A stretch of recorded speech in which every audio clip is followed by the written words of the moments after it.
बिस्मिल्लाहिर्रहमानिर्रहीम। अस्सलाम वालेकुम नाज़रीन, आप यूट्यूब चैनल देख रहे हैं। मैं इमरान खान हूँ। DGISPR ने प्रेस कॉन्फ्रेंस की। जैसा कि मैंने आपसे कहा था कि वो एक प्रेस कॉन्फ्रेंस करेंगे, उन्होंने एक और प्रेस कॉन्फ्रेंस की। पहले बात कर लेते हैं कि प्रेस कॉन्फ्रेंस में किन चीज़ों पर बात होनी चाहिए थी जो बात उन्होंने नहीं की, और फिर बात करते हैं कि उन्होंने जो बातचीत की वो किन चीज़ों पर की जिसमें उनकी डोमेन ही नहीं है, जिसमें उनका इख्तियार ही नहीं है। DGISPR की आज की प्रेस कॉन्फ्रेंस देखी तो मुझे ऐसा लगा कि किसी मुस्लिम लीग नून के या पीपल्स पार्टी के जयाले को यूनिफॉर्म पहनाकर बिठा दिया गया। यानी किसी एंगल से भी ये एक प्रोफेशनल सोल्जर की प्रेस कॉन्फ्रेंस नहीं थी। यानी एक ओहदे का इतना बड़ा जर्नैल, इतने बड़े जर्नल के ओहदे पे से पहुंचा दिया गया और वो DGISPR भी बन गए, और इतनी बड़ी फौज की वो तर्जुमानी कर रहे हैं। वो फौज जिसके पास एटम बम भी है, और वो एक घटिया लेवल की एक प्रेस कॉन्फ्रेंस जिसमें सियासी गुफ्तगू है, क्या वो जेब देती है? इदारे को खुद ये सोचना चाहिए कि ये कितना लो लेवल है। क्या ये इदारा इस तरह का DGISPR डिजर्व करता है जो सियासी प्रेस कॉन्फ्रेंस करे और सियासी लोगों को जवाब दे? पिछली प्रेस कॉन्फ्रेंस में ये कुत्ता कहकर गए थे, इस मरतबा इन्होंने अजीबोगरीब बयानात दिए हैं, अजीबोगरीब चीज़ें इन्होंने की हैं। ऐसा लग रहा था कि एक सियासी कारकुन की प्रेस कॉन्फ्रेंस है, किसी प्रोफेशनल सोल्जर की ये प्रेस कॉन्फ्रेंस नहीं है। ये इदारे की गिरावट की निशानदेही कर रहा है।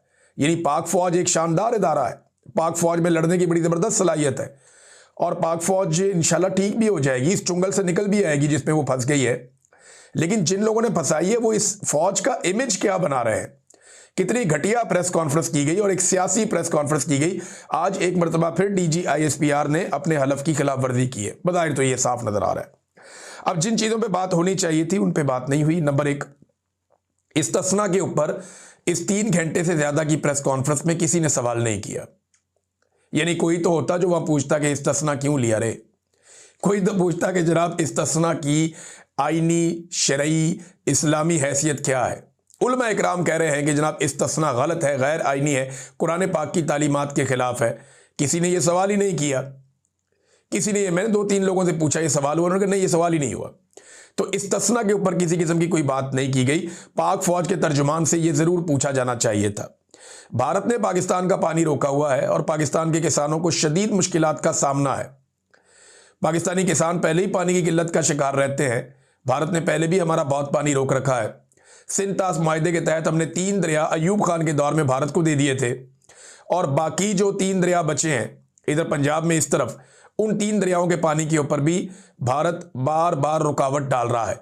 और अब हमारा पानी रोका हुआ है, ये पानी कैसे छुड़वाना है इस पर कोई बात नहीं हुई। कश्मीर के अंदर जो जुल्म और सितम हो रहा है, कश्मीर को आज़ाद कैसे करवाना है, इसके ऊपर किसी किस्म की कोई बातचीत नहीं हुई। फौज गजा में जाएगी, अगर जाएगी तो वहां क्या करेगी, और जो ये अर्जी पाकिस्तान की जानिब से दी गई, ये क्यों दी गई? क्योंकि देखिए फील्ड मार्शल आसिम मुनीर ने मुलाकात की थी डोनाल्ड ट्रंप से, और डोनाल्ड ट्रंप को जो अर्जी दी गई है वो शहबाज शरीफ ने तो देनी नहीं थी।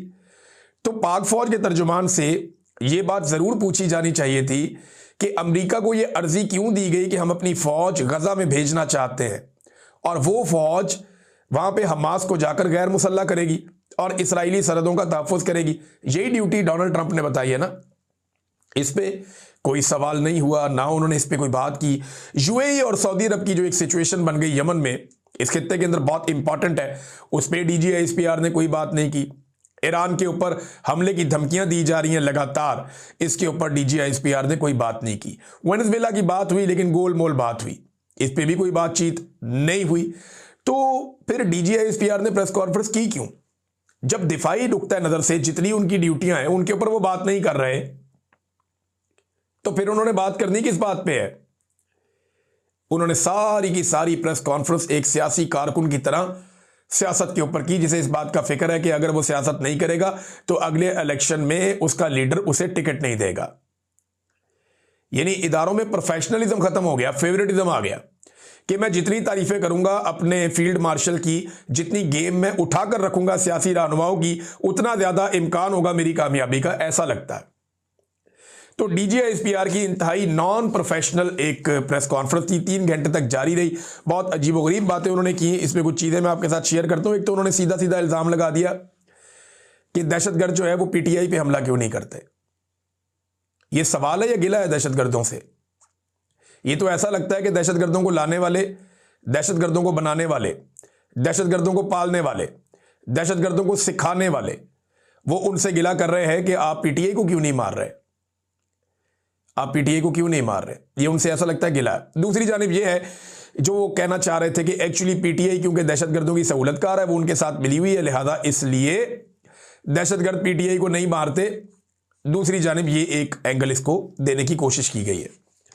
देखिए, पीटीआई अगर दहशतगर्दों के साथ मिली हुई है और उनके ऊपर अटैक नहीं हो रहे, ये डीजीआईएसपीआर कह रहे हैं ना, तो इससे पहले एजेंसियों की एक नहीं दर्जनों रिपोर्टें हैं जिनमें पाकिस्तान की आईएसआई ने, मिलिट्री इंटेलिजेंस ने, इन्होंने बाकायदा बार बार इमरान खान को और उनकी पार्टी को लिख कर दिया कि इमरान खान की जान को खतरा है, दहशतगर्द उन पे हमला कर सकते हैं, और दहशतगर्दों ने हमले का प्लान भी कर लिया है। इमरान खान पे कातलाना हमला हो भी चुका है।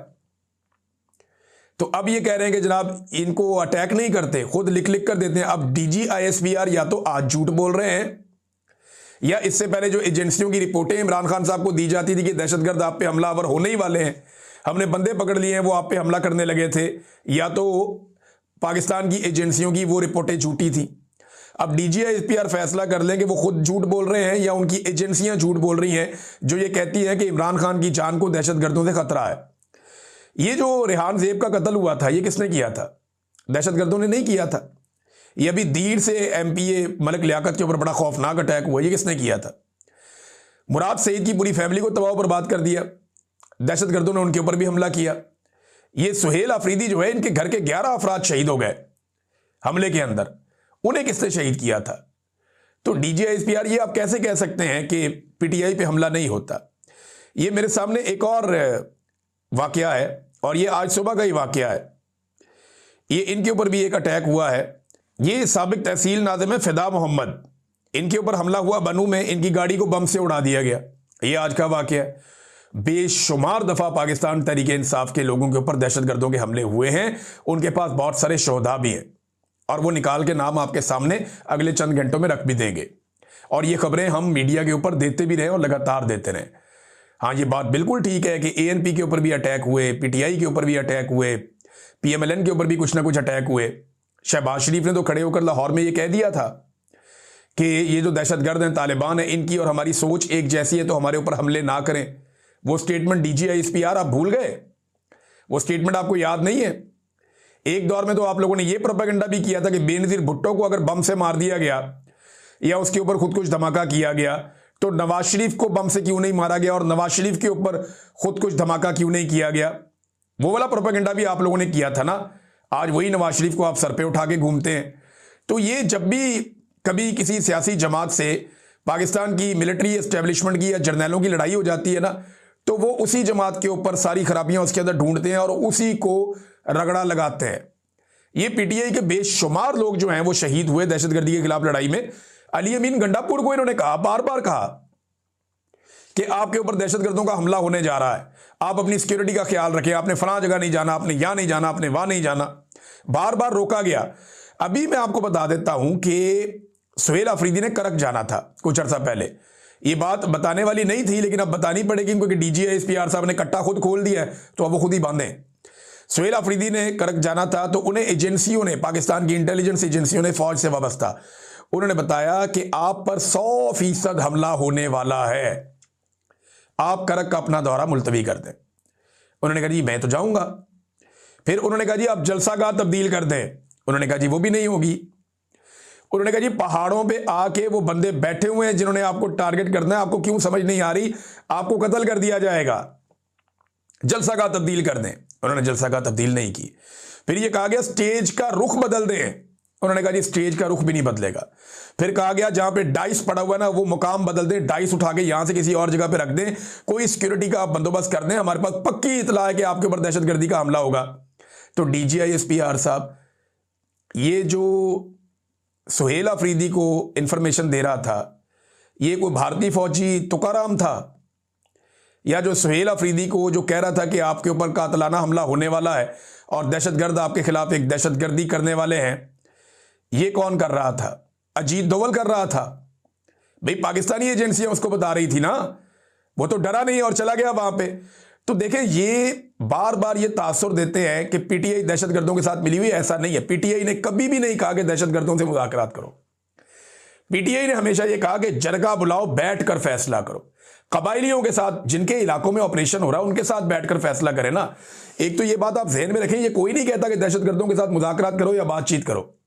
मुराद सईद चिल्लाता रहा, उसके ये क्लिप पड़े हुए हैं, आप निकाल कर सुन लें। आज सोशल मीडिया पे फिर वायरल है कि क्यों लेकर आ रहे हो दहशतगर्दों को पाकिस्तान में, क्यों लेकर आ रहे हो दहशतगर्दों को पाकिस्तान में, मत लेकर आओ दहशतगर्दों को पाकिस्तान में। हमने पहले बड़ी लाशें उठाई हैं, हमें मजीद लाशें उठानी पड़ेंगी। ये बार बार पीटीआई के लोग आपको कह रहे थे और आपको सर पे भूत सवार था, नहीं इनको लेकर आना है। कभी आप उन्हें मुजाहिद बना देते हैं पैसों के लिए, कभी आप उन्हें दहशतगर्द बना देते हैं पैसों के लिए, कभी आप उनकी तरबियत और ट्रेनिंग करते हैं पैसों के लिए, कभी आप उनके साथ ऑपरेशन करते हैं पैसों के लिए। और मेरे ख्याल में ये मैच्योर हो जाना चाहिए, थोड़ी सी मैच्योरिटी दिखानी चाहिए इदारे को, अपनी एक कांस्टेंट पॉलिसी बनानी चाहिए। ये तरीकाकार गलत है, ये तरीकाकार बिल्कुल गलत है कि आप गुड तालिबान और बैड तालिबान करें। अली अमीन गंडापुर ने भी ये कहा, वहां खैबर पख्तूनख्वा की पुलिस से जाकर पूछो, वो साफ बताते हैं कि हम दहशतगर्दों को पकड़ के लाते हैं, ये एजेंसियों के लोग आते हैं, ये आगे छुड़वा के ले जाते हैं। ये कहते हैं जी हमारा एसेट है, हमारे काम का बंदा है, इसको छोड़ दो, इसके बदले में हमने कुछ और काम लेने। वो कहते हैं जी हम दहशतगर्दों को पकड़ के लाते हैं। वो एग्जैक्टली वहां पुलिस वाले बताते थे खैबर पख्तूनख्वा में कि हमें पता है कौन कौन से दहशतगर्द ग्रुप कहां बैठे हुए हैं, हम कार्रवाई करना चाहते हैं, ये हमें कार्रवाई करने नहीं देते, एजेंसियां हमें कार्रवाई करने नहीं देती, ये हमें रोकते हैं कि आपने वहां कार्रवाई नहीं करनी। और मकामी लोग क्या समझते हैं, जरा ये समझ लें आप कि मकामी लोगों का प्रॉब्लम क्या है। वहां फुकदान है ट्रस्ट का। हजारों ऑपरेशन हो गए हैं, अभी तक खैबर पख्तूनख्वा में अमन नहीं आया। बल्कि पिछली मर्तबा जो बड़े बड़े ऑपरेशन किए गए थे, जब ऑपरेशन किए गए थे तो उन शहरियों से जिनको उनके इलाकों से बेदखल कर दिया गया था, उनसे कुछ कमिटमेंट्स की गई थी, कुछ वादे किए गए थे कि आपके घर बनाएंगे, आपके बाजार बनाएंगे, आपका कारोबार बनाएंगे, आपको पैसा देंगे, आपको वसाइल मुहैया किए जाएंगे, जो नुकसान होगा उसका अदाला भी होगा। ये वादे उनसे किए गए थे, वादे पूरे ही नहीं किए गए। शो ऑफ के लिए छोटा मोटा कोई एरिया बना के तो सारे मीडिया में चला देते हैं, ये हमने बना दिया। कोई वादा पूरा नहीं किया गया खैबर पख्तूनख्वा के कबायली इलाकों में वहां के लोगों के साथ। जब वादे आपने उनके साथ पूरे नहीं किए ऑपरेशनों के बाद, तो वो दोबारा अपने घरों को क्यों तबाही के लिए आपके पास छोड़ दें। अब आपको उनके साथ बैठकर बात करनी पड़ेगी। ये है फड्डा। एक तो दहशतगर्दों को लेकर आप आए, लेकिन ना ये बार बार कहते हैं ना कि इमरान खान दहशतगर्दों को लेकर आया। भाई दहशतगर्दों को लेकर आने के लिए कोई मीटिंग हुई होगी ना, उस मीटिंग के मिनट्स भी होंगे, लाओ पब्लिक करो, पता चल जाएगा। जनरल बाजवा का और जनरल फैज हमीद का आइडिया था दहशतगर्दों को वापस लेकर आते हैं। इमरान खान साहब ने कहा था कि ये मुशावरत सियासी सतह पे होगी। मुशावरत के अंदर सबने मना कर दिया, सवाल ही पैदा नहीं होता, कोई दहशतगर्द पाकिस्तान नहीं आएगा। और इमरान खान ने बता दिया जी दहशतगर्द पाकिस्तान नहीं आएगा। फिर इमरान खान साहब की हुकूमत गिरा दी गई और उसके बाद राणा सनाउल्लाह ने अनाउंस किया कि दहशतगर्दों को वापस लाने के लिए हमारे मुज़ाकरात चल रहे हैं और अब हम उन्हें वापस लाकर बसाने वाले हैं। ये मुज़ाकरात राणा सनाउल्लाह ने अनाउंस किए और उसके बाद जो मीटिंग्स हुई उनमें तय हुआ और फिर दहशतगर्दों की पाकिस्तान में आमद शुरू हो गई, जिसका खुबियादा आज तक पाकिस्तान तहरीके इंसाफ भी भुगत रही है, खैबर पख्तूनख्वा के अवाम भी भुगत रहे हैं और पाकिस्तान भी भुगत रहा है। और ये चाहते हैं एक और ऑपरेशन करना, क्योंकि ऑपरेशनों में पैसा है। देखिए ना, फौज का कारोबार लड़ाई है ना, फौज ने लड़ाई करनी है, जब तक वो लड़ते रहेंगे पैसा आता रहेगा। तो वो ऑपरेशन करना चाहते हैं, पाकिस्तान को पुरअमन रहने दें, फॉर गॉड सेक थोड़े मैच्योर हो जाए। वो आपको ये नहीं कहते कि आप दहशतगर्दों से जाके बात करें, दहशतगर्दों को मारना ही पड़ेगा, लेकिन आप मकामी लोगों से तो बैठ के बात करें जिनके साथ आपने वादा खिलाफियां की हैं। आप मकामी हुकूमत से, मकामी कबायलियों से बैठ के बात करें, अफगानिस्तान की गवर्नमेंट को इन्वॉल्व करें, उनसे बात करें कि जनाब अब हम ये करने वाले हैं, हमने मुश्तरका तौर पे सबने फैसला कर लिया है, आप भी इस बात पे हमारे साथ खड़े हो जाए और फैसला करें कि बॉर्डर के इस पार और उस पार हम किसी भी दहशतगर्द को नहीं छोड़ेंगे। आइए मिलकर फैसला करते हैं। उससे क्या होगा, सारे इकट्ठे हो जाएंगे, फिर आप ताकत का इस्तेमाल कर लीजिएगा, ये दहशतगर्द आपको दिखाई भी नहीं देंगे। इमरान खान के दौर में वादी तीरा में, ये आप यूट्यूब पे जाके देख सकते हैं, अमन फेस्टिवल हो रहा था। भाई ये कहते हैं ना इमरान खान दहशतगर्द था या दहशतगर्दों को लेकर आता था या वो दहशतगर्दों का साथी है, तो इमरान खान के दौर में वादी तीरा के अंदर अमन फेस्टिवल हो रहा था।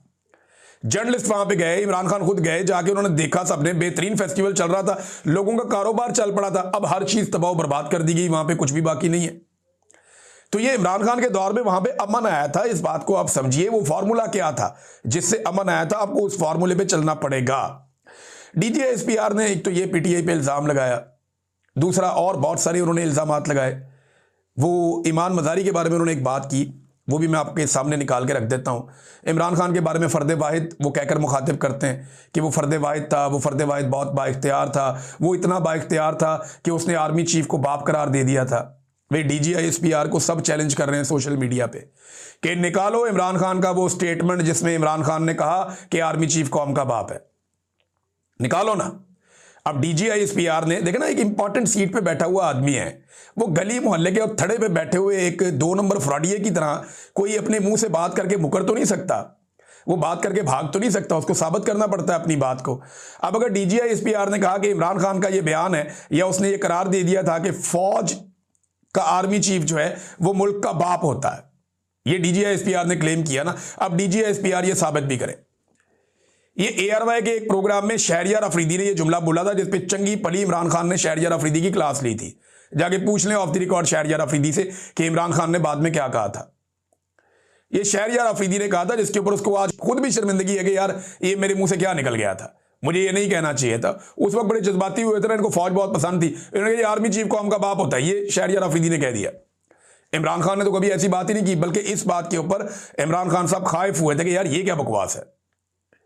तो आज इमरान खान के ऊपर वो कह रहे हैं जी, उन्होंने ये कहा, PTI का जो सोशल मीडिया हर तरफ लोग ये कह रहे हैं कि जनाब ऐसा कोई स्टेटमेंट है तो निकाल के दिखाएं। अब DGISPR है इतने बड़े इदारे के, और पॉलिटिकल प्रेस कॉन्फ्रेंस, पूरी दुनिया में किसी फौज के अंदर कोई ऐसा ISPR का तर्जुमान या कोई ऐसा फौज का तर्जुमान है जो इस लेवल की पॉलिटिकल प्रेस कॉन्फ्रेंस कर दे।